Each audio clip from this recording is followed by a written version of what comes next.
Salam sejahtera bagi kita semua. Yang saya hormati, Ibu Insinyur Yoke Lestiawati MTIPM selaku dosen pembimbing utama. Yang saya hormati, Bapak Arianto STMT selaku dosen pembimbing kedua. Yang saya hormati, Bapak M. Yusuf STMT IPM selaku dosen penguji utama. Yang saya hormati, Bapak Insinyur Gatot Setiabudi STMT IPM selaku dosen penguji kedua. Perkenalkan, saya Fernanda Dwi Tama, mahasiswa Teknik Sipil Universitas Tanjung Pura. Pada kesempatan kali ini, saya akan mempresentasikan proposal tugas akhir yang berjudul Perancangan Struktur Komposit Gedung Apartemen 10 Lantai di Ibu Kota Nusantara. Pokok pembahasan dibagi menjadi 6 bagian, yaitu 1. Pendahuluan, 2. Tinjauan pustaka, 3. Metodologi, 4. Preliminary design, 5. Analisis dan pemodelan struktur, dan 6. Pemeriksaan perilaku struktur. Pertama adalah bagian pendahuluan. Pertumbuhan penduduk perkotaan yang pesat, serta keterbatasan lahan di area strategis telah memicu pergeseran tren hunian dari horizontal menjadi vertikal. Pembangunan gedung tingkat tinggi di lahan dengan keterbatasan dimensi membawa tantangan teknis yang sangat spesifik.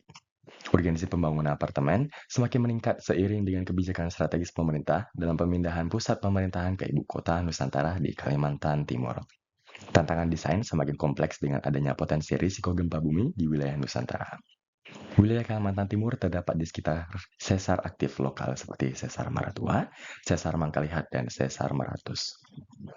Sebagai solusi teknis atas tantangan kelangsungan dan risiko gempa tersebut, perancangan ini menerapkan sistem struktur komposit sebagai sistem penahan gaya utama.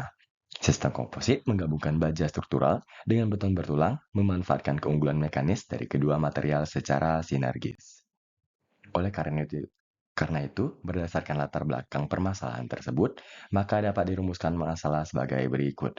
Yang pertama, bagaimana tahapan perancangan struktur komposit gedung apartemen 10 lantai sesuai standar yang berlaku. Yang kedua, bagaimana menganalisis perilaku struktur tahan gempa pada struktur komposit gedung apartemen 10 lantai. Dan yang ketiga, bagaimana menganalisis pemodelan struktur menggunakan software analisis struktur. Tujuan perancangan juga ditentukan sebagai berikut. Yang pertama, menjelaskan tahapan perancangan struktur komposit gedung apartemen 10 lantai sesuai standar yang berlaku. Yang kedua, menganalisis perilaku struktur tahan gempa pada struktur komposit gedung apartemen 10 lantai. Dan yang ketiga, menganalisis pemodelan struktur menggunakan software analisis struktur. Pada perancangan ini terdapat beberapa batasan masalah sebagai berikut. Struktur gedung apartemen adalah struktur komposit baja dan beton bertulang dengan sistem rangka pemikul momen. Digunakan data primer yaitu denah arsitektural dan data sekunder berupa data tanah. Perencanaan struktur terdiri dari struktur utama, utilitas bangunan, dan struktur bawah. Struktur dianalisis menggunakan program analisis struktur aman hingga yaitu ITAPS dengan versi 22.7.0. Perencanaan serta pembebanan mengacu pada peraturan SNI. Standar perancangan yang digunakan adalah sebagai berikut. Standar pada poin 1-6 adalah standar untuk mendesain struktur dengan sistem seismik, pembebanan, desain struktur beton bertulang, desain struktur baja, ketentuan seismik bangunan gedung baja, serta desain kolom komposit. Adapun peraturan pendukung yang digunakan antara lain sebagai berikut. Peraturan berikut digunakan untuk mendesain sarana berupa lift, serta peraturan pendukung untuk ketentuan baja tulangan beton, serta spesifikasi beton struktural, serta desain sambungan base plate untuk struktur baja. Penulisan tugas akhir mengikuti sistematika sebagai berikut. Dari pertama, pendahuluan, kemudian bab 2 tinjauan pustaka, bab 3 metodologi, bab 4 preliminary design, bab 5 analisis dan pemodelan struktur, bab 6 pemeriksaan perilaku struktur, bab 7 perancangan struktur utama, bab 8 perancangan sambungan elemen struktur, bab 9 perancangan tulangan elemen struktur, bab 10 perancangan fondasi, serta bab 11 penutup. Kemudian dilanjutkan pada bagian kedua yaitu tinjauan pustaka. Beban secara primer terbagi menjadi 4 jenis, yaitu beban mati, beban hidup, beban angin, dan beban gempa. Selain itu, terdapat beban hujan dan beban hidup atap, yang merupakan pengembangan dari beban hidup. Pembebanan mengikuti ketentuan pada SNI 1727-2020 dan SNI 1726-2019. Beban mati merupakan seluruh bahan konstruksi bangunan serta komponen arsitektural dan struktur lainnya yang bersifat permanen maupun temporal. Pembebanan ini mengacu pada tabel C.3.1-1 dan tabel C.3.1-2 pada SNI 1727-2020. Beban hidup merupakan beban dari fungsi ruangan serta aktivitas yang dapat berubah seiring waktu. Beban hidup mengacu pada pasal 4.3.1 dan lampiran C.4.3.1 SNI 1727/2020. Beban hujan adalah beban akumulasi air hujan di atas permukaan struktur yang dirancang mengalirkan air hujan. Beban hujan mengacu pada pasal 8 SNI 1727/2020. Beban angin adalah beban yang terbentuk akibat perbedaan tekanan udara yang bekerja secara tegak lurus pada bidang struktur. Beban angin mengacu pada gambar 6.1-1 SNI 1727/2020. Beban gempa adalah gaya yang bekerja terhadap struktur akibat pergeseran tektonik sehingga dapat memicu gaya lateral. Beban gempa statis adalah bentuk beban gempa dinamis yang diubah agar terdistribusi pada setiap tingkat bangunan sesuai dengan besaran massanya. Pada metode ini terdapat kekurangan berupa hasil yang kurang akurat serta tidak merepresentasikan beban gempa yang sesungguhnya. Beban gempa mengacu pada SNI 1726/2019. Terdapat dua metode analisis beban gempa, yaitu beban gempa statis dan beban gempa dinamis yang terbagi menjadi dua jenis, yaitu time history dan respons spektrum. Respons spektrum adalah rekaman riwayat gempa yang diplot pada nilai maksimum pada periode yang berbeda-beda. Data gempa yang pernah terjadi disederhanakan, kemudian disatukan menjadi satu kurva. Time history adalah respons riwayat waktu yang menggunakan rekaman gempa asli atau ground motion setiap langkah waktu yang berurutan dengan data asli berupa akselerogram yang dicatat oleh seismograf saat gempa terjadi. Pada analisis beban gempa dinamis, struktur dianggap sebagai multi-degree of freedom, sehingga struktur mengalami pergerakan di masing-masing lantai, serta menghasilkan offset pada berbagai periode.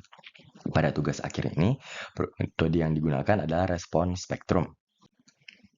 Sistem struktur yang dipakai adalah sistem rangka pemikul momen. Nah, sistem rangka pemikul momen adalah sistem struktur yang dirancang untuk menahan momen lentur yang timbul akibat beban yang bekerja pada struktur tersebut. Pada beberapa sistem struktur lainnya dapat diintegrasikan dengan penahan gaya lateral seperti dinding geser maupun bracing.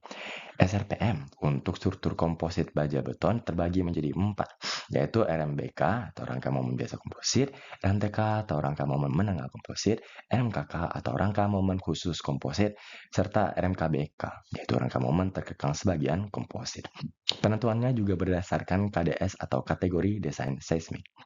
Pada penentuannya dapat diperoleh properti berupa variabel seperti R, yaitu faktor modifikasi respons gempa. Merepresentasikan kemampuan kelenturan sistem struktur dengan beban gempa diambil sebesar 1/R tanpa mengharapkan struktur berdeformasi plastis. Sendi plastis adalah elemen tersebut akan mengalami deformasi berlebih tanpa penambahan momen. Biasanya SRPMK ada kontrol SCWB atau strong column weak beam. Kolom menerima 1,2 momen dari balok. SRPMB gedung didesain elastis atau kaku. Keruntuhannya dapat terjadi secara getas. Nah, kemudian deformasi dikontrol juga dengan variabel CD, yaitu faktor pembesaran defleksi sehingga struktur tidak bergoyang terlalu besar. Beban ultimate adalah LRFD atau Load Resistance Factor Design. Nah, lalu beban service adalah ASD atau Allowable Service Design. Nah, ini adalah kombinasi beban service dan ultimate yang didasarkan pada SNI 1727/2020. Beban angin berdasarkan gambar 27.3-8 pada SNI 1727/2020 memiliki kombinasi arah X, Y, dan 0,75 pada arah bersamaan. Nah, ada juga kombinasi seismik yang diatur berdasarkan SNI 1726/2019 dengan memperhatikan faktor redundansi dan percepatan respons spektral periode pendek atau SDS. Kemudian, elemen struktur balok ini berfungsi untuk menahan beban gravitasi maupun lateral dan menyalurkan beban ke elemen kolom. Balok direncanakan dengan material baja dan beton bertulang. Untuk desain balok baja mengacu pada SNI 1729/2020 yang akan bekerja komposit dengan pelat beton bertulang menjadi balok komposit. Sambungan balok baja berupa sambungan baut dan sambungan las juga dibahas pada SNI yang sama. Untuk desain balok beton bertulang mengacu pada SNI 2847/2019 dengan ketentuan penulangan dan tebal selimut beton dibahas pada SNI yang sama. Tinggi minimum balok beton bertulang dapat mengacu pada tabel 9.3.1.1 sesuai dengan panjang bentang balok, namun terbatas untuk mutu leleh baja yaitu 420 mph. Kemudian kolom berfungsi sebagai penopang utama bangunan yang menyalurkan beban dari struktur ke fondasi di bawahnya. Preliminary dapat menggunakan metode tributary area dengan beban aksial terfaktor tidak boleh melebihi kuat tekan rencana. Rumus dapat mengacu pada pasal 1B bab I SNI 1729/2020 tentang kekuatan tekan komponen struktur komposit terbungkus beton. Kemudian pelat berfungsi mendistribusikan beban ke struktur pendukung utamanya. Pelat dapat diklasifikasikan menjadi pelat satu arah dan pelat dua arah berdasarkan perbandingan bentang terpanjang dan terpendek pelat yang merepresentasikan arah distribusi beban oleh pelat. Pelat dirancang sebagai pelat beton betulan dan pelat beton di atas floor deck. Kemudian bagian ketiga adalah metodologi. Berikut perancangan akan dilakukan sesuai dengan diagram alir. Berikut juga adalah data gedung yang dirancang. Nah, fungsi bangunan berupa apartemen dan struktur komposit baja beton.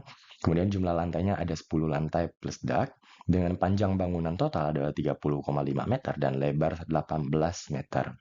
Tinggi antar lantai adalah 3,5 meter pada lantai 1, 4 meter pada lantai 2, dan 3,5 meter pada lantai 3 sampai lantai dak. Dengan tinggi total bangunan yaitu 39 meter.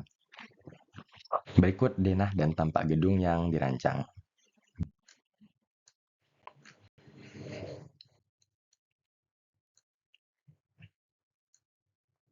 Kemudian data sekunder berupa data tanah diperoleh dari artikel pada Jurnal Teknik Sipil Universitas Waramadewa.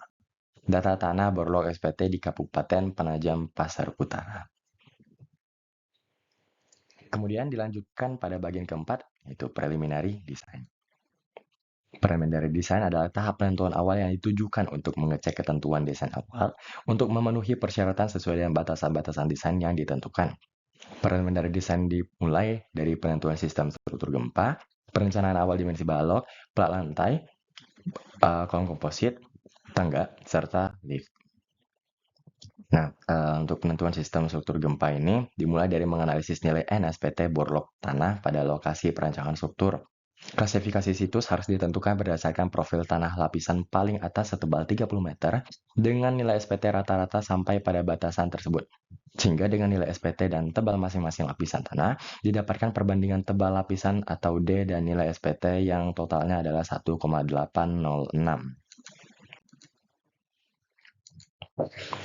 Kemudian nilai SPT rata ditentukan berdasarkan perbandingan antara tebal lapisan total dengan total D per N.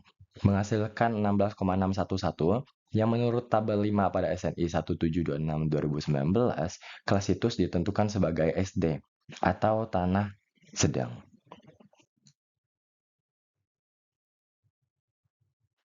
Nah, kemudian karena gedung berfungsi sebagai apartemen, maka nilai keutamaan dan kategori risiko sesuai dengan tabel 3 pada SNI 1726/2019 ditentukan sebagai kategori risiko 2, yang sekaligus menentukan faktor keutamaan gempa atau IA pada tabel 4, yaitu 1,0.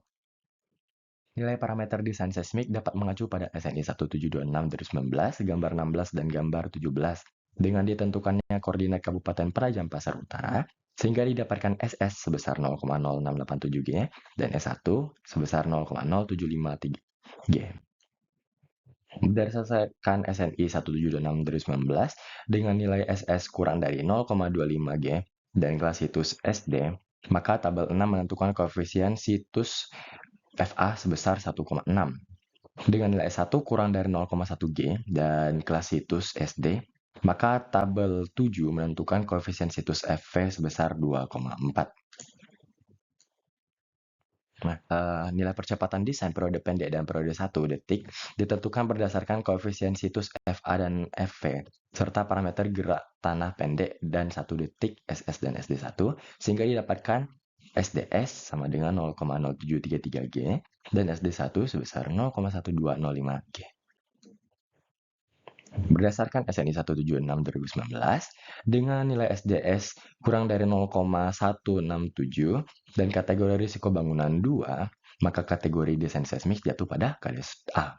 Dengan nilai SD1 di antara 0,067 dan 0,133 dan kategori risiko bangunan 2, maka kategori desain seismik jatuh pada KDS B. Nah, KDS yang diambil adalah KDSB sebagai kategori terendah dari kedua kategori yang ditentukan. Pada sistem rangka pemikul momen biasa, komposit momen biasa komposit diperbolehkan pada KDS B. Sehingga ditentukan faktor modifikasi respons adalah 3, faktor kuat lebih sistem adalah 3, dan faktor pembesaran defleksi adalah 2,5. Nah, kemudian perencanaan balok dimulai dengan penentuan tinggi minimum balok untuk lantai 1 menggunakan balok beton bertulang dengan tinggi minimum sesuai dengan peletakannya dan panjangnya. Sehingga ditentukan dua jenis balok beton bertulang, yaitu BS1 dengan dimensi 600-300 dan BS2 dengan dimensi 400-200. Untuk lantai 2 dan seterusnya, menggunakan balok baja dengan penentu tinggi minimum berdasarkan panjang bentangnya, sesuai dengan penempatan sebagai balok induk atau balok anak. Kemudian ditentukan 3 jenis balok baja, yaitu BI1 dengan profil IWF 400-200-916, BI2 dengan profil IWF 300-156,59, dan BA dengan profil IWF 250-125-69. Berikut adalah denah balok pada lantai 1, lantai 2, lantai 3 sampai 10, serta lantai dak dan lantai dak. Nah, preliminary design dilakukan pada balok baja untuk mengecek kapasitas balok menahan beban yang bekerja pada masa pelaksanaan konstruksi sebelum bekerja komposit dengan pelat beton. Beberapa balok anak dan balok induk yang dianalisis adalah sebagai berikut. Beban pada balok ini selama masa konstruksi tipikal pada lantai 2 sampai lantai dak. Nah, untuk preliminary design balok anak mengambil contoh pada balok A1 dengan detail profil sebagai berikut. Nah, berikut adalah detail balok anak pada A1 serta potongannya. Dapat ditentukan lebar distribusi beban untuk balok anak berdasarkan potongan AA adalah 1 meter ke kiri dan 1 meter ke kanan, dengan total lebar distribusi beban yaitu 2 meter. Beban yang bekerja pada balok anak pada masa konstruksi antara lain floor deck, berat plat lantai beton, serta berat profil sendiri. Nah, perhitungan beban yang bekerja pada balok ditentukan berdasarkan panjang bentang dan lebar pengaruh yang terdistribusi ke balok. Beban hidup adalah beban hidup pekerja diasumsikan sebesar 1 kN per meter persegi. Nah, dengan kombinasi pembebanan ultimate, dapat diperhitungkan momen ultimate yang terjadi pada balokan, yaitu 20,962 kN meter. Berikut adalah gambar statika balok anak serta pembebanan yang terjadi pada balok anak. Berdasarkan SNI 1729/2020, balok baja ditentukan kelangsingannya untuk mengkategorikan pasal yang berlaku pada penampang.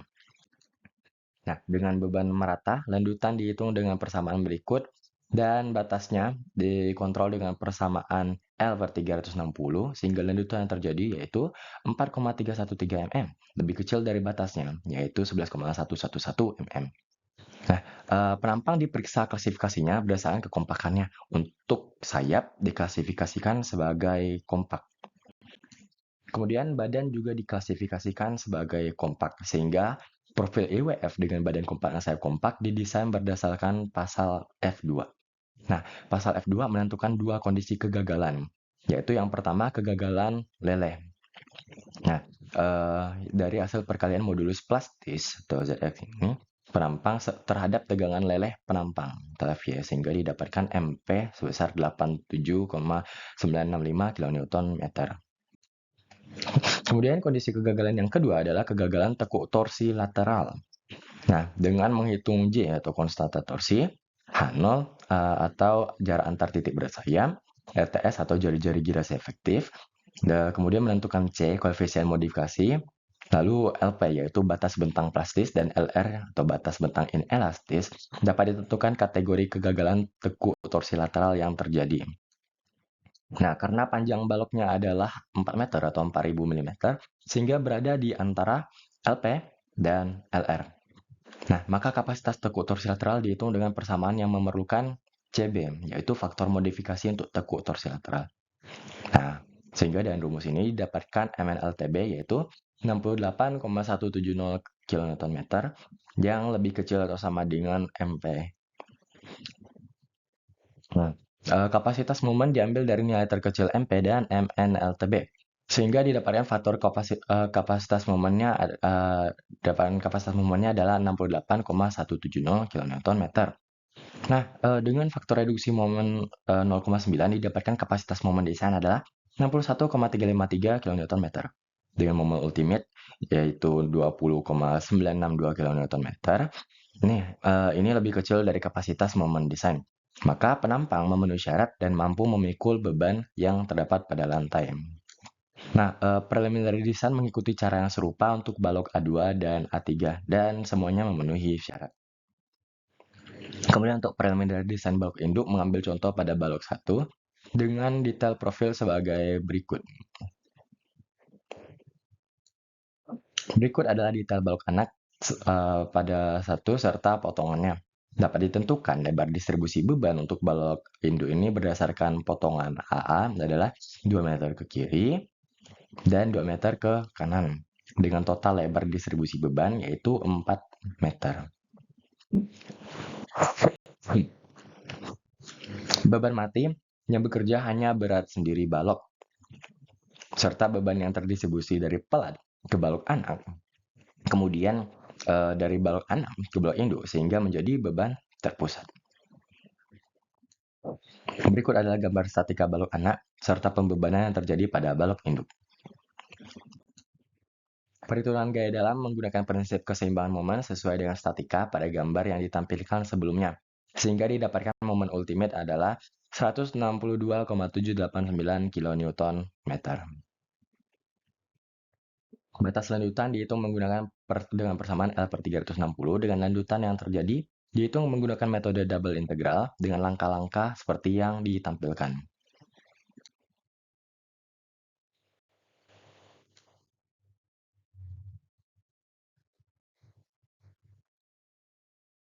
Nah, dengan lanjutan yang terjadi adalah 16,792 mm, maka memenuhi batas lanjutan yang dapat terjadi, yaitu 21,111 mm.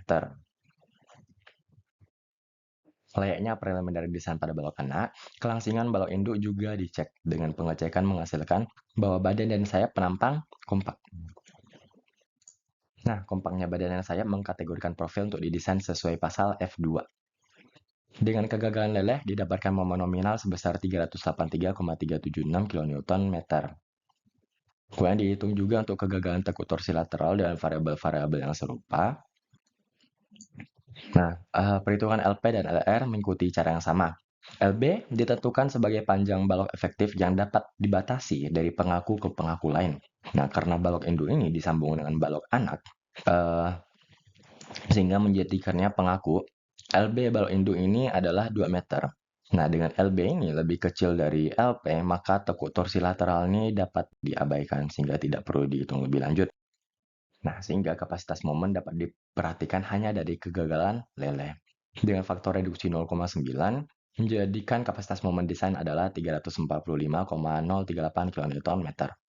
Yang nilainya lebih besar dari momen ultimate, yaitu 162,789 kN/meter, sehingga penampang memenuhi syarat dan mampu memikul beban. Nah, karena peletakan floor deck di atas balok dan balok akan didesain bekerja komposit dengan plat lantai, maka perlu dilakukan pengecekan apakah jarak minimum dan maksimum pemasangan shear connector dapat dilakukan pada bagian ribs floor deck bawah. Nah, dengan lebar floor deck adalah 995 mm dan memiliki 3 lembah, maka jarak ribs ke ribs lain adalah 332 mm. Nah, jarak minimum pemasangan shear connector setelah dihitung adalah 76 mm dengan rencana diameter shear connector ada 19 mm. Kemudian jarak maksimumnya adalah 720 mm dengan jarak ribs berada di antaranya, maka shear connector dapat dipasang di setiap ribs floor deck. Preliminary design dilanjutkan pada plat lantai. Nah, untuk plat lantai pada lantai 2 ke atas direncanakan untuk disanggah oleh floor deck. Namun dengan batasan tertentu, yaitu panjang efektifnya. Dengan ketebalan rencana plat beton 120 mm,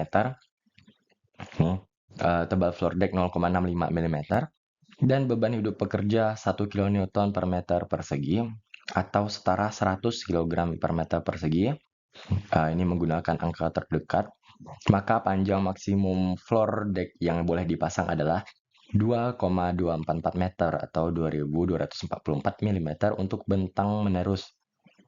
Oleh karena itu, balok anak pun dipasang agar bentang maksimum salah satu sisi step pelat adalah 2 meter. Nah, pada lantai 1 direncanakan pelat beton bertulang dengan ketebalan 150 mm. Untuk lantai 2 dan seterusnya direncanakan pelat beton di atas floor deck dan ketebalan 120 mm. Untuk pelat lantai yang dilakukan preliminary design ada pada lantai 1 serta 3 daerah pada pelat pada lantai 2 dan seterusnya. Preliminary design dilakukan untuk menentukan tebal minimum pelat lantai. Nah, preliminary design pelat lantai yang dibahas adalah pada kode 1 untuk pelat lantai 2 dan seterusnya atau tipikal. Untuk dimensi pelat lantai dengan panjang 4.000 mm dan 2.000 mm ditopang oleh balok induk 1, balok induk 2, serta balok anak. Sehingga bentang bersih sumbu terpanjang adalah 3.400 mm dan sumbu terpendek adalah 1.638 mm. Didapatkan rasio pelat lantai yaitu 2,76 lebih dari 2. Sehingga pelat dikategorikan pelat satu arah. Namun ketebalan pelat minimum dihitung sebagai pelat dua arah untuk mendapatkan Hamin terendah. Nah, tebal pelat awal diasumsikan 120 mm. Luas penampang profil dan inersia terhadap sumbu kuat setiap penampang direkapitulasi sebagai berikut. Serta modulus penampang beton dihitung dari mutu pelat beton. Nah, nilai N ini sebagai rasio modulus dihitung untuk mentransformasi penampang beton menjadi penampang baja yang ekuivalen. Nah, detail dan potongan pelat ditampilkan juga pada gambar. Inersia balok dan pelat dihitung berdasarkan keempat penjuru pada pelat. Dari sisi utara dengan ditumpu balok P1 sebagai balok eksterior. Lebar efektif dihitung sesuai dengan posisi balok eksterior sesuai dengan SNI 1729/2020. Maka lebar efektif ditentukan berdasarkan dua batas dan diambil nilai terkecil. Oleh karena itu didapatkan nilai lebar efektif pelat adalah 350 mm. Dengan transformasi penampang, lebar efektifnya menjadi 45,050 mm dengan modulus elastisitas baja. Nah, YS dan YC adalah tinggi titik berat penampang untuk menentukan YK sebagai titik berat penampang komposit.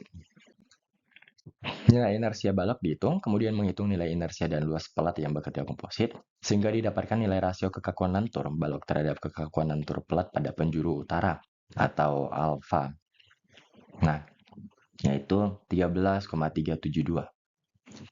Dengan cara yang sama dihitung juga nilai alfa pada seluruh penjuru balok, yaitu dari barat, selatan, dan timur, sehingga dengan rata-ratanya didapatkan 9,130. Nah, karena alfa FM ini lebih besar dari 2, maka tebal minimal pelat dihitung berdasarkan persamaan yang ditampilkan sebagai berikut. Sehingga didapatkan tebal minimal pelatnya adalah 60,840 mm. Nah, untuk pelat dua arah, terdapat juga tebal minimal yaitu 90 mm, sehingga diambil nilai tertinggi, yaitu didapatkan 90 mm. Maka pelat boleh dipakai dengan ketebalan 120 mm. Untuk preliminary design kolom komposit mencakup dua fase, yaitu fase konstruksi. Nah, ini saat kolom baja saja yang mendukung, serta fase komposit penuh. Nah, ini ketika gedung sudah mulai berfungsi sesuai peruntukannya. Preliminary awal dari kondisi self-supporting berikut adalah tributary area pembebanan yang terjadi terhadap kolom pada grade C2.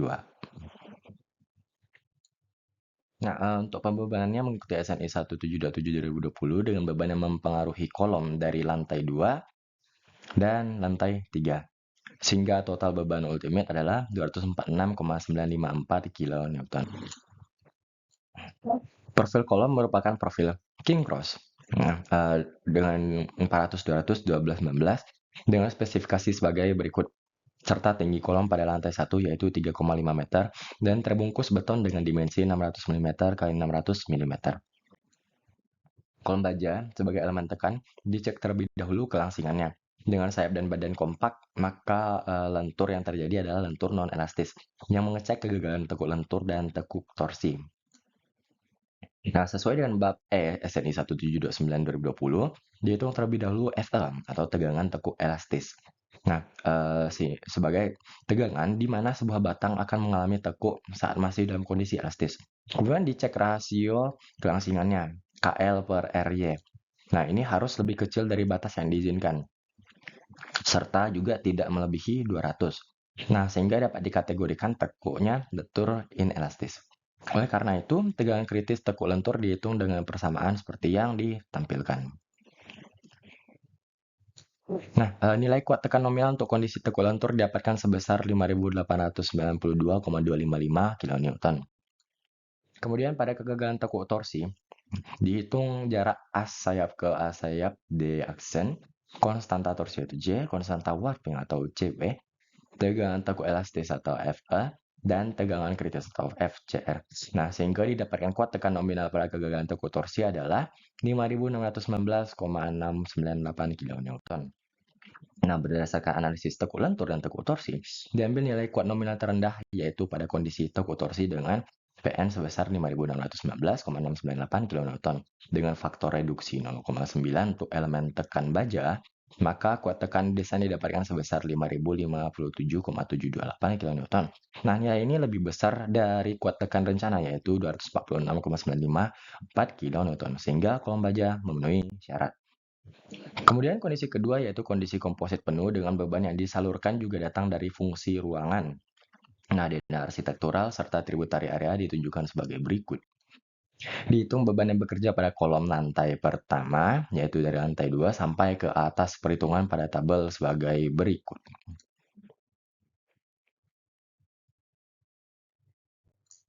Nah, total beban yang bekerja pada kolom C2 adalah 3.842,933 kN. Untuk material beton bertulang ditentukan dengan spesifikasi sebagai berikut. Nah, tulangan longitudinal diberi jarak sebersih sejauh 25 mm dari tepi sayap profil baja dan diletakkan pada ujung-ujung penampang. Berikut adalah gambar penampang kolom dengan baja king cross dan beton serta tulangannya. Sehingga ini yang dimaksud dengan profil baja king cross yang disebutkan juga pada preliminary design untuk kondisi self-supporting sebelumnya. Ini adalah penampang murni IWF-nya sebelum dirakit menjadi profil king cross. Nah, preliminary desain kolom komposit baja dibungkus beton mengikuti pasal I2.1A SNI 1729/2020 dengan prosedurnya sebagai berikut. Nah, dihitung inersia penampang tulangan longitudinal ISR, kemudian dihitung juga panjang tulangan transversal yang dibutuhkan. Nah, terdapat syarat minimum pada kolom komposit yaitu pertama, profil baja setidaknya seluas 1% dari luas penampang total atau AG, sehingga didapatkan AS per AG-nya 6,7%. Nah, sehingga ini memenuhi syarat. Kemudian tulangan longitudinal harus setidaknya 0,4% terhadap luas total penampang, sehingga didapatkan ASR per AG yaitu 0,545% sehingga memenuhi syarat. Nah, dihitung pula luas dan inersia penampang beton serta koefisien C1 sebagai kekakuan yang berkontribusi dari beton. Nah, kekakuan efektif ini dihitung berdasarkan kekakuan baja, tulangan, dan beton. Sehingga didapatkan kekakuan efektif penampang komposit senilai 2,232 kali 10 pangkat 14 Newton mm persegi. Nah, kolom C2 ini dianalisis dengan ujung-ujung kolom seperti ditampilkan pada gambar. Pada ujung atas, nilai kekakuan dihitung sesuai dengan kekakuan balok yang tersambung pada kolom, sehingga memperhatikan kembali perhitungan kekakuan balok pelat seperti pada preliminary design pelat. Nah, dengan didapatkannya kekakuan balok dan kolom, maka dapat dihitung nilai faktor kekakuan relatif kolom. Nah, nilai GA ini dihitung berdasarkan kekakuan kolom dan balok, sehingga didapatkan faktor kekakuan relatif ujung atas kolom atau GA adalah 4,791. Untuk ujung bawah, karena disambung ke beton dengan base plate, secara konservatifnya bisa diambil GB ini sebesar 1. Untuk portal bergoyang atau sway, nilai K ini dihitung dengan persamaan seperti berikut. Nah, sehingga panjang efektif kolom ini dihitung untuk menentukan P0 atau kuat tekan nominal penampang dan PE beban tekuk elastis Euler.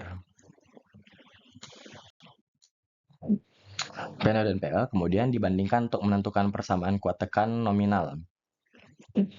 Nah, itu nanti didapatkannya menjadi 13.847.507 Newton. Nah, dengan faktor reduksi elemen tekan pada penampang komposit yaitu 0,75, sehingga didapatkan kuat tekan desain adalah 10.385,631 kN.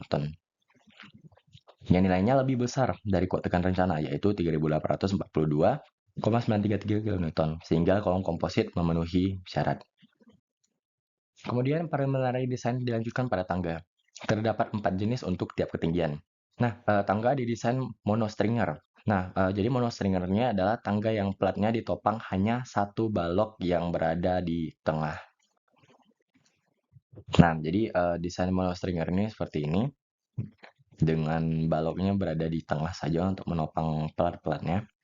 Nah, untuk preliminary desain ini dilakukan pada tangga jenis 2. Nah, tangga jenis 2 ini menghubungkan lantai 2 ke lantai 3.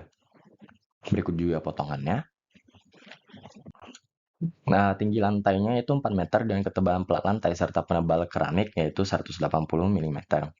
Dihitung untuk menentukan selisih elevasi dari lantai 2 ke lantai 3.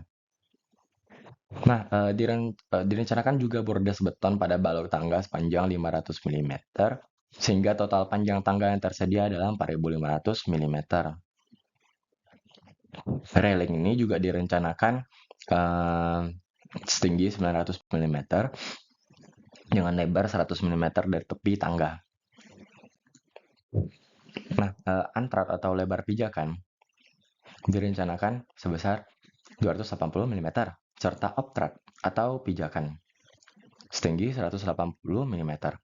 Tebal plat baja direncanakan 5 mm dengan tebal penutup 20 mm. Lebar tangga adalah 1800 mm. Syarat kenyamanan tangga dengan nilai 2O plus A didapatkan 640 mm. Nah, ini berada di rentang 600 mm sampai 650 mm sehingga memenuhi syarat.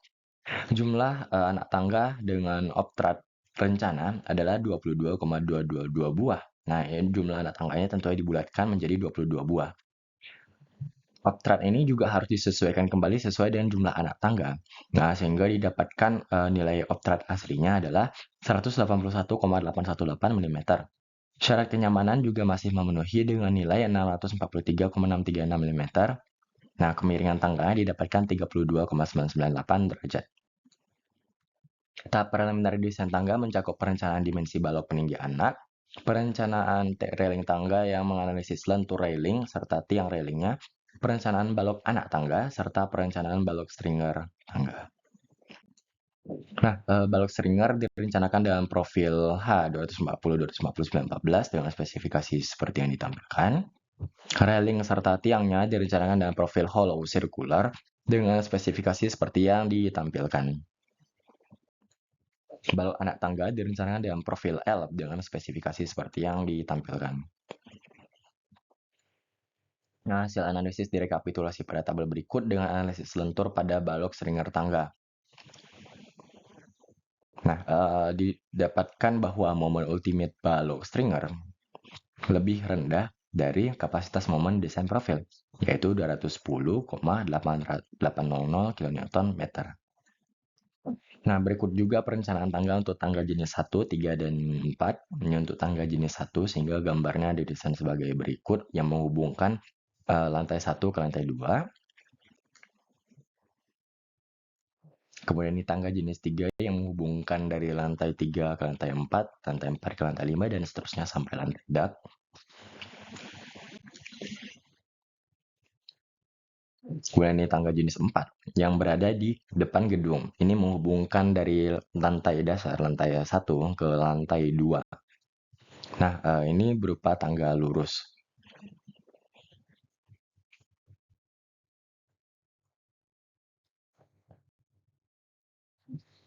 Kemudian preliminary design lift dilakukan untuk menentukan dimensi dan jumlah lift yang dibutuhkan pada gedung. Dengan data jumlah lantai, jarak rata-rata lantai, serta konfigurasi lift dapat ditentukan waktu perjalanan bolak-balik lift serta beban lift. Sehingga lift yang dibutuhkan untuk gedung ini yaitu sebanyak 2 buah lift. Lift yang direncanakan memiliki spesifikasi sebagai berikut. Berikut juga brosur lift yang digunakan. Nah, berikut juga gambar rencana lift yang digunakan sesuai dengan brosur lift yang digunakan. Kemudian dilanjutkan dengan analisis dan pemodelan struktur. Pemodelan struktur dimulai dengan mendefinisikan properti bahan atau material pertama. Nah, material pertama yaitu beton dengan mutu 30 MPa.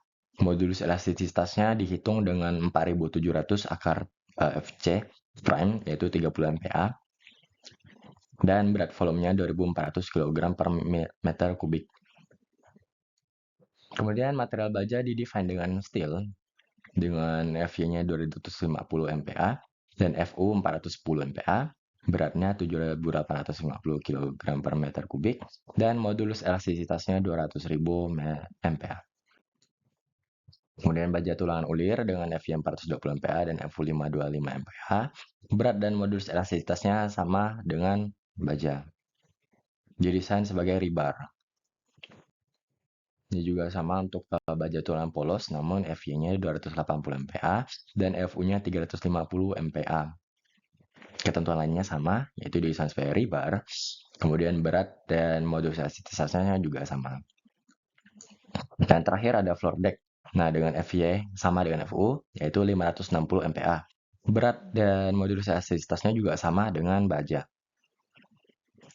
Ini didesain sebagai material type cold form. Kemudian ini adalah untuk pemodelan bagian balok, didesain untuk 3 jenis balok, yaitu BI1, BI2, dan BA, dengan profilnya masing-masing dan spesifikasinya masing-masing. Sehingga dimensinya diinput ke dalam untuk frame section property data masing-masing jenis balok dari balok BI1, BI2, dan juga BA. Materialnya juga ditetapkan untuk sesuai dengan baja yang ditentukan sebelumnya. Ini juga untuk balok pada lantai 1, yaitu BS1 dan BS2. Ini adalah balok beton dengan dimensi 600, 300, dan 400, 200. Sehingga diinput untuk dimensinya serta materialnya berupa beton yang telah ditentukan sebelumnya. Ini untuk BS1, ini untuk BS2. Ini juga ditunjukkan denah untuk pemodelan balok lantai 1, kemudian lantai 2, lalu lantai 3 sampai 10 yang tipikal, lalu balok lantai dak, serta balok atap dak. Ini untuk pemodelan kolomnya. Jadi untuk kode kolom KC-Comp dengan profilnya King Cross 400, 200, 12, 19 dan dibungkus juga dengan beton dengan dimensi luarnya 600 x 600 mm. Jadi ini adalah tampilan section designer section property data. Nah, jadi tentukan dengan base materialnya seperti demikian dan dengan material lainnya detail-detailnya sebagai berikut. Nah, jadi untuk pemodelan kolom ini, pemodelan kolomnya didesain dengan section designer karena melalui program analisis strukturnya tidak dapat mendesain untuk kolom komposit dengan profil king cross sehingga ini didesain sendiri dengan profil yang ditentukan itu. Sehingga profilnya dibentuk seperti demikian. Ini untuk pemodelan kolom dari lantai 1 sampai 10 tipikal. Nah, untuk pemodelan kolom lantai dak terusan dari ini. Kemudian diajukan juga untuk pemodelan plat lantai. Nah, ini untuk slab beton di lantai 1. Jadi tentukan slab material berupa beton. Lalu dan ketebalan 150 mm. Kemudian ada juga diberlakukan untuk reduksi inersia untuk plot beton ya pada sebesar 0,25 sesuai dengan pasal 6.6.3.1.1 untuk SNI 2847 2019. Nah, untuk pemodelan plat lantai ini slab beton hanya di lantai 1. Lalu untuk pemodelan plat lantai untuk floor deck beton. Nah, ini untuk lantai 2 sampai 10 dan lantai dak. Jadi ini digunakan slab material untuk beton, kemudian deck materialnya floor deck yang telah ditentukan sebelumnya. Nah, untuk dimensi-dimensi berikut disesuaikan dengan gambar penampangnya. Ini juga diberlakukan reduksi inersia karena pelatnya berupa beton. Reduksi inersia sebesar 0,25. Ini adalah daerah pemodelan plat lantai untuk lantai 2, kemudian lantai 3 sampai 10, lantai ladak, dan juga plat atap dak. Kemudian tangga ini dimodelkan dengan balok tangga sebagai struktur dan pelat. Nah, kemudian pelatnya dimodelkan sebagai pelat dummy. Nah, jadi pelat dummy ini hanya untuk mentransfer beban dan tidak berkontribusi untuk kekakuan tangga. Nah, ini untuk isometri tangga jenis 1, kemudian ini isometri tangga jenis 2, ini isometri tangga jenis 3, dan ini isometri tangga jenis 4. Kemudian beban lift ini dimodelkan pada balok pada lantai dak. Nah, ini di lantai dak ada balok induk BI2, dan untuk hooknya dikaitkan pada balok atap dak. Ini BI1. BI1 terletak di atas ini. Kemudian BI2 untuk yang sisi ini berada di sisi depan lift, dekat pintu liftnya. Dan ini ada di sisi belakang liftnya. Nah, kemudian untuk pemodelan pembebanannya, jadi dilakukan define load patterns ini sesuai dengan jenis beban yang digunakan, yaitu ada beban mati, beban hidup, beban hujan, kemudian beban hidup atap, dan beban angin, dan beban gempa. Kemudian ditentukan juga load case untuk beban gempa dinamis.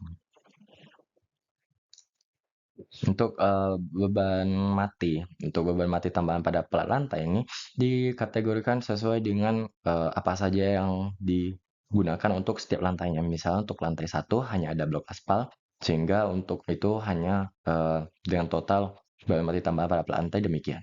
Untuk lantai 2 sampai lantai 10 menggunakan ubin, kemudian ada juga beban dari plumbing dan plafon sehingga didapatkan sekian. Nah, kemudian di lantai dak ada bagian yang ditutupi oleh kombinasi ubin serta pembangunan dari plumbing dan plafon, serta juga ada bagian terbuka yang hanya yang dilapisi oleh mortar serta waterproofing. Ini juga dibebani oleh plumbing dan plafon, sehingga ada dua beban berbeda. Nah, untuk atap dak ini hanya ditutup oleh mortar dan waterproofing serta plumbing plafon.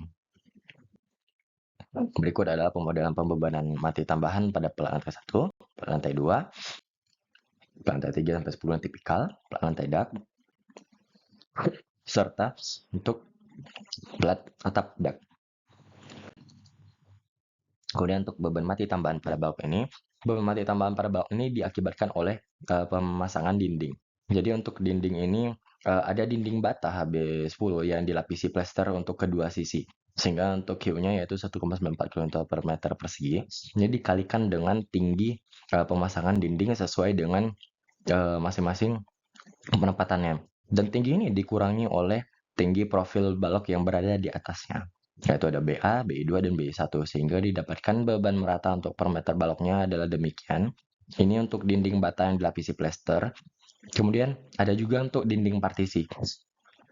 Nah, dinding partisi yang diperlukan hanya ada yang memotong balok BA, sehingga didapatkan beban merata tambahan untuk pada balok nih demikian. Nah, ini adalah pemodelan beban mati tambahan balok untuk lantai 1, lantai 2, kemudian untuk lantai 3 sampai 10, dan ini untuk lantai dak. Ini juga ada pemodelan beban mati tambahan balok yang tampak belakang untuk melihat bagaimana beban ini terdistribusi untuk balok bordes.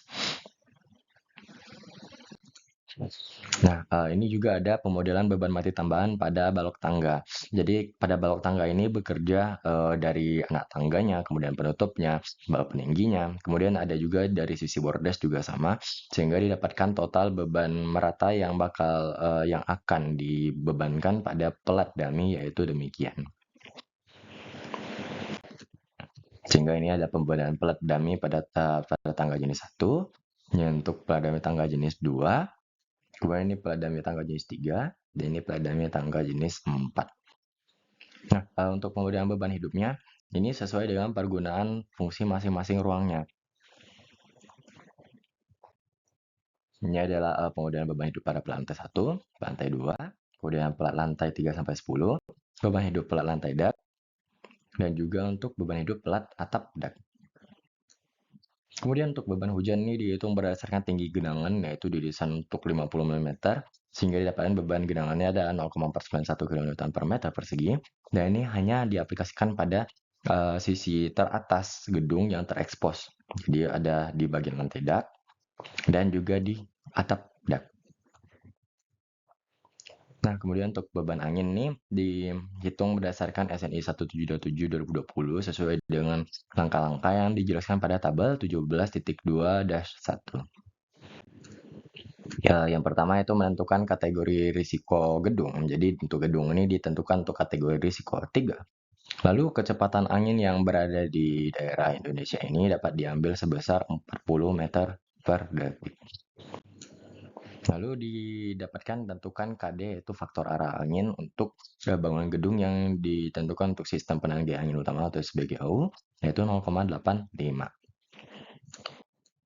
Kemudian untuk kategori exposure gedung ini adalah B, dapat ditentukan dengan penataan seperti berikut.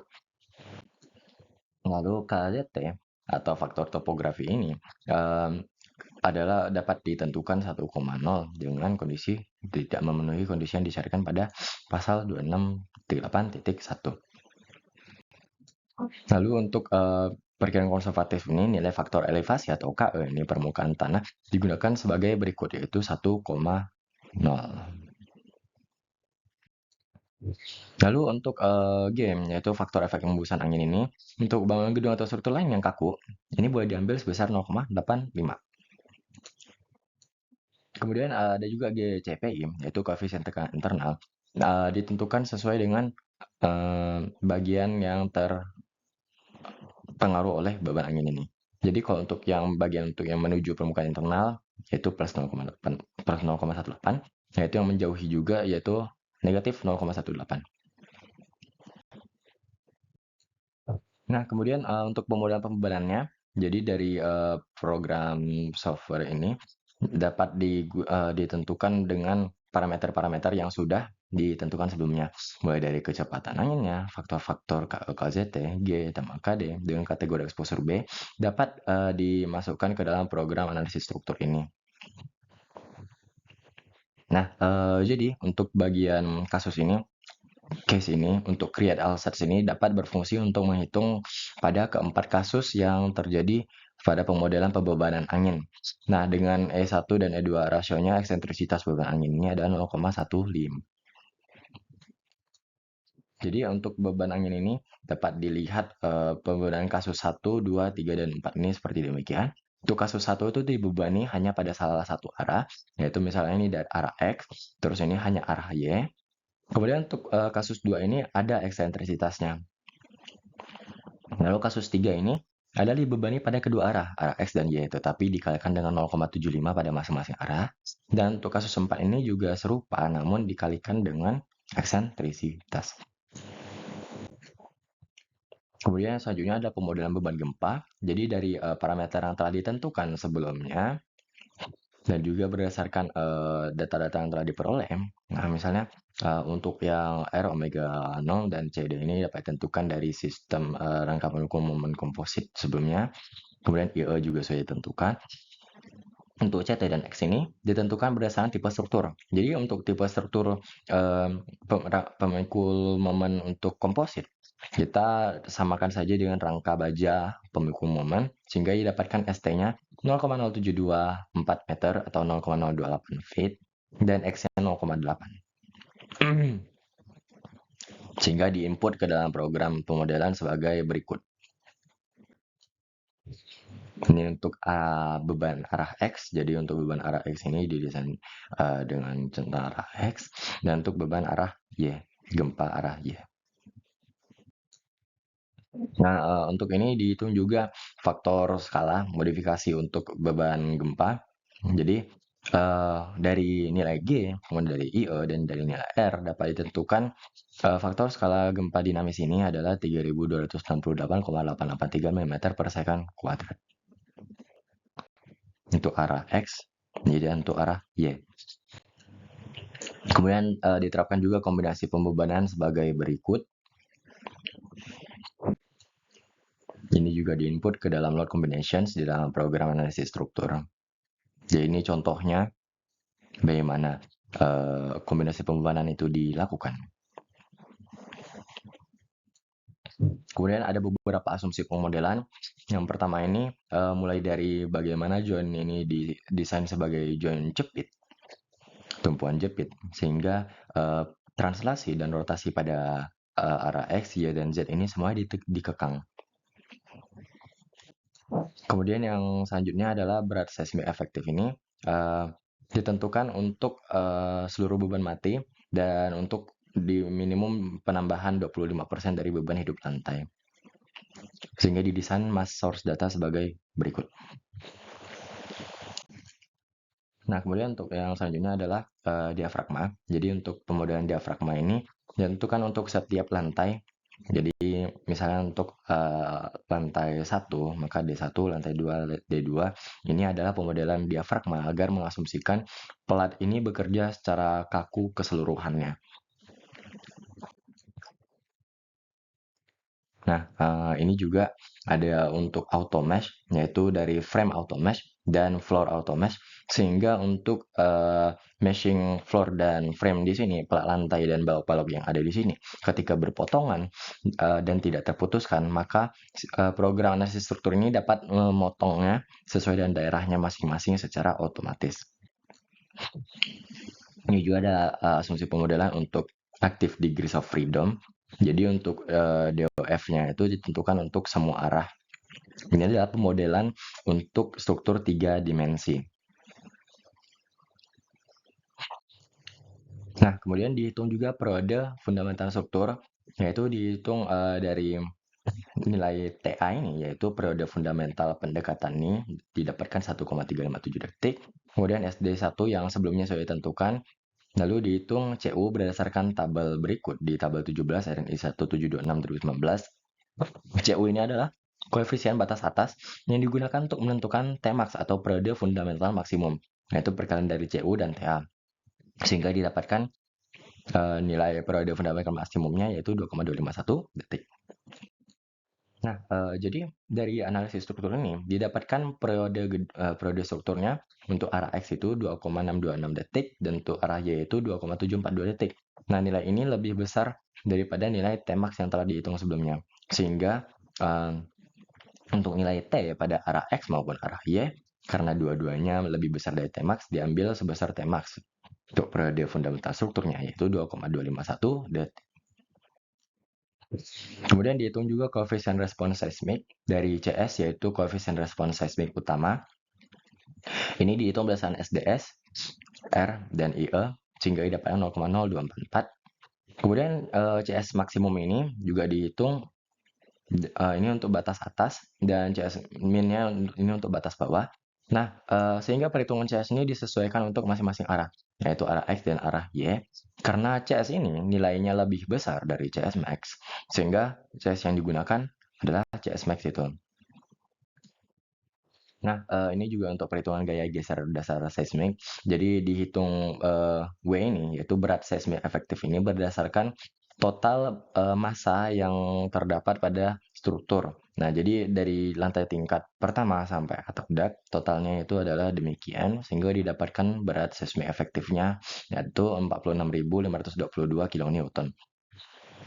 Untuk Vx dan Vy ini adalah gaya geser dasar, jadi ditentukan berdasarkan nilai CS yang sebelumnya telah dihitung dikalikan dengan berat seismik efektifnya, sehingga didapatkan demikian. SF ini yaitu faktor skala respons spektra yang telah dihitung sebelumnya juga serupa. Untuk faktor skala arah X dan Y ini dihitung kembali karena adanya perbedaan gaya geser dasar.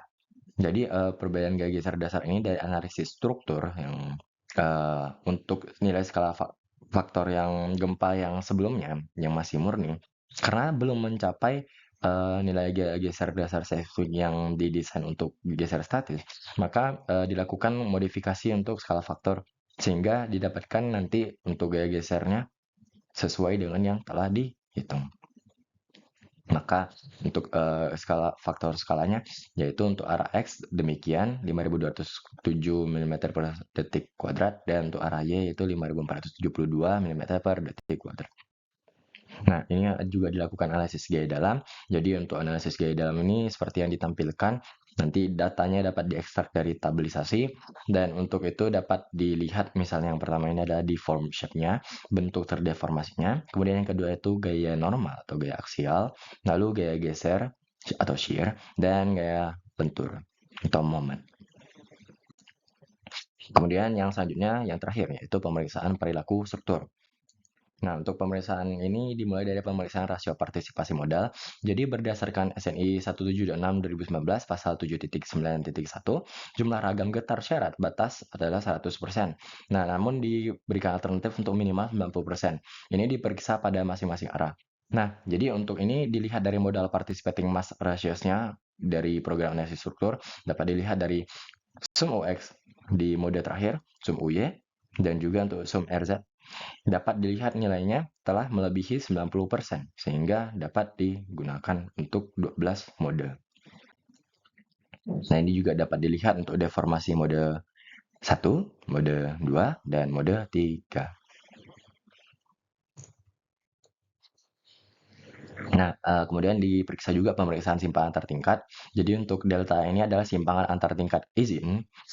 Nah, highest X ini adalah tinggi tingkat di bawah tingkat yang sedang ditinjau. Jadi delta ini yaitu simpangan antar tingkat desain. Nah, ini sesuai dengan delta X kurang delta X min 1 atau di lantai bawahnya, defleksi elastis yang dihasilkan dari analisis software. Jadi dihitung defleksi yang terjadi untuk masing-masing lantai ini dan dilihat dari batasnya. Sehingga dapat dilihat bahwa defleksi yang terjadi, simpangan yang terjadi masih kurang dari batas yang diizinkan. Kemudian diperiksa juga pengaruh P delta. Nah, untuk theta max ini, yaitu adalah koefisien stabilitas maksimum. Nah, koefisien stabilitas ini tidak boleh melebihi nilai ini, atau strukturnya dianggap nanti tidak stabil sehingga harus dilakukan pemodelan ulang.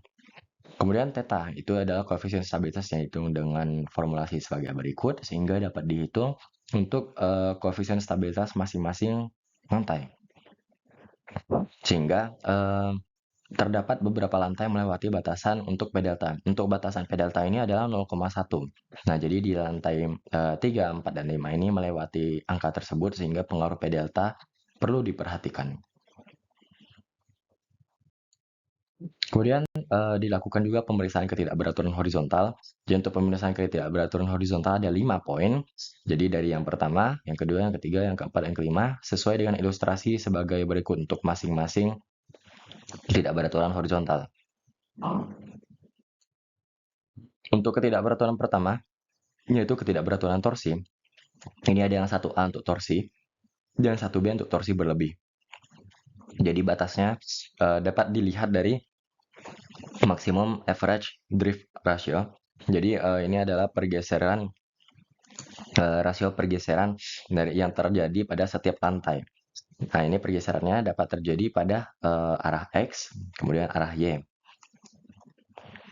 Nah, untuk batas 1A ini ada di angka 1,2 untuk perbandingan pergeseran maksimum dan average atau rata-rata, dan untuk batas 1B itu ada di 1,4. Nah, sehingga didapatkan bahwa terdapat ketidakberaturan horizontal tipe 1B karena ada maksimum per average drift ratio yang melebihi 1,4 di arah Y. Nah, sehingga apa saja konsekuensi yang terjadi di sini? Jadi untuk yang pertama ini ada di pasal berikut untuk yang di SNI-nya. Jadi yang pertama ini untuk konsekuensinya ketika terjadi ketidakberaturan 1B ini, maka struktur harus dianalisis menggunakan penggambaran 3 dimensi. Jadi untuk struktur ini pada awalnya juga sudah digambarkan secara 3 dimensi dengan aktif degree of freedom-nya setelah diaplikasikan untuk ke semua arah.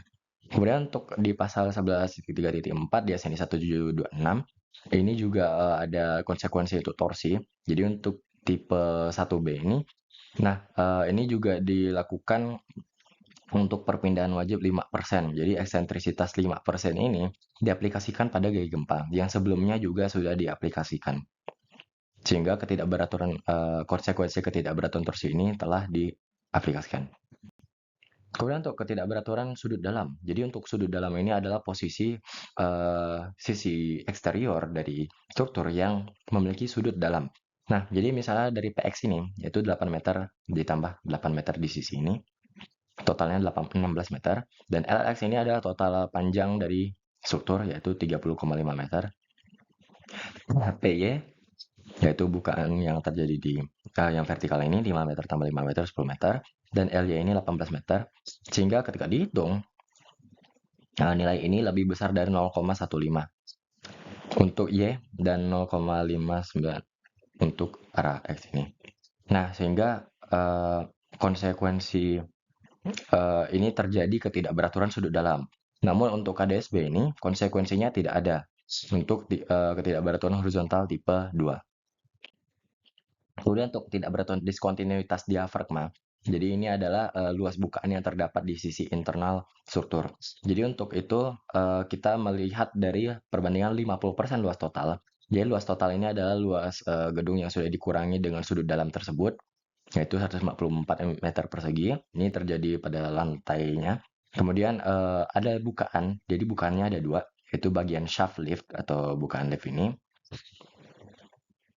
Kemudian juga ada daerah tangga. Nah, sehingga didapatkan total bukaannya adalah 31,95 meter persegi. Nah, jadi dari analisis ini didapatkan bahwa tidak terdapat ketidakberaturan horizontal tipe 3. Karena luas bukaan ini masih kurang dari 50% luas total, yaitu 154 meter persegi. Kemudian yang keempat adalah ketidakberaturan akibat pergeseran tegak lurus.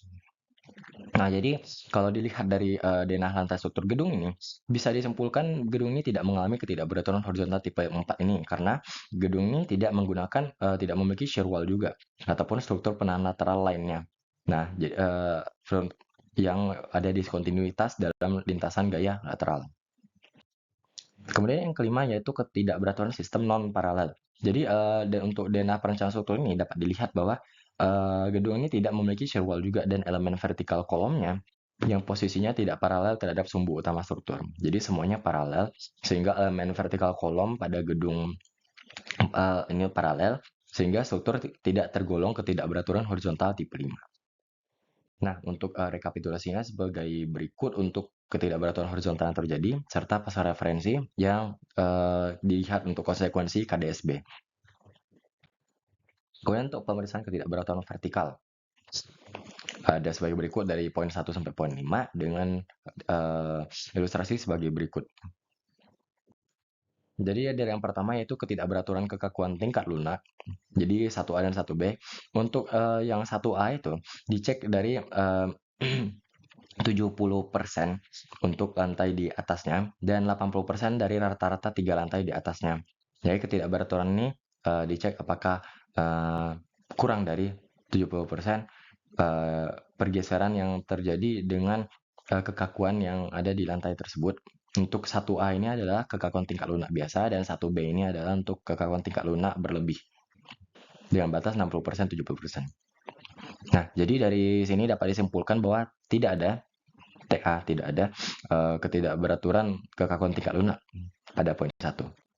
Kemudian pada ketidakberaturan untuk yang kedua yaitu ketidakberaturan berat atau massa. Nah, untuk penjelasan ketidakberaturan massa ini disebutkan di mana atap yang lebih ringan dari lantai di bawahnya ini tidak perlu ditinjau. Jadi untuk ketidakberaturan massa ini dibandingkan dari 150% massa lantai atas maupun di lantai bawah. Nah, meski di sini ada terlihat ketidakberaturan massa di lantai dak dan atap, namun ini tidak perlu diperhatikan seperti pada penjelasan yang telah ditetapkan. Sehingga ketidakberaturan berat atau massa untuk ketidakberaturan vertikal ini tidak terjadi. Kemudian yang ketiga yaitu ketidakberaturan geometri. Nah, jadi ini dilihat dari nilai kolom ya dimensi kolom pada setiap lantai. Jadi untuk setiap kolom yang ada dari lantai 1 sampai atap dak ini didesain untuk dengan dimensi yang sama, penampang yang sama yaitu 600 mm sehingga tidak ada ketidakberaturan geometri vertikal yaitu tipe 3. Dan yang keempat yaitu ketidakberaturan akibat diskontinuitas bidang pada elemen vertikal pemikul gaya lateral. Nah, untuk ini tidak terdapat ketidakberaturan vertikal tipe 4. Nah, karena struktur ini tidak memiliki diskontinuitas elemen vertikal kolom dan elemen vertikal sendiri saling terhubung atau continuous dari tingkat bawah sampai ke tingkat atas. Jadi strukturnya tidak tergolong ketidakberaturan vertikal tipe 4. Dan untuk ketidakberaturan tingkat lemah akibat diskontinuitas pada kekuatan lateral tingkat, yaitu untuk 5A dan 5B ini untuk yang berlebih. Jadi ini dicek untuk 80% pada gaya geser kekuatan lateral pada arah X dan arah Y. Apakah terdapat untuk tingkat lemah ini? Jadi dari kekuatan lateral masing-masing tingkat untuk arah X maupun arah Y dari lantai 2 sampai lantai paling tinggi tidak terdapat ketidakberaturan vertikal tipe 5. Sehingga untuk direkapitulasi pemeriksaan ketidakberaturan vertikalnya sebagai berikut. Tidak ada terdapat ketidakberaturan vertikal. Nah, demikian daftar pustaka yang digunakan untuk pemodelan struktur ini. Demikian presentasi proposal tugas akhir dari saya. Atas perhatiannya, saya ucapkan terima kasih.